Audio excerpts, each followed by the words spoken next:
We've all been there trying to play a song on Spotify X, but it just won't work. It can be super frustrating when music doesn't play as it should, but don't worry, I'm here to help you fix it. So first, check your internet connection. Without a good Wi-Fi or data signal, Spotify X can't stream music properly.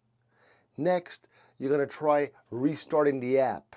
Sometimes closing and reopening Spotify X can fix small bugs and get things back on track. Now, if the problem persists, check for any updates. Go to the App Store or the Google Play Store and make sure that you have the latest version of Spotify X installed, okay?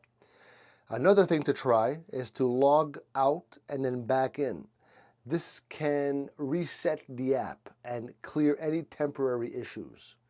Lastly, if none of that works, try uninstalling and reinstalling Spotify X. This can help you get rid of any errors that might be causing the music to stop. Now, if you're ready to start listening again, if you found this helpful, press a like, press a comment, leave a comment. Love you. Thanks for being here. Ciao.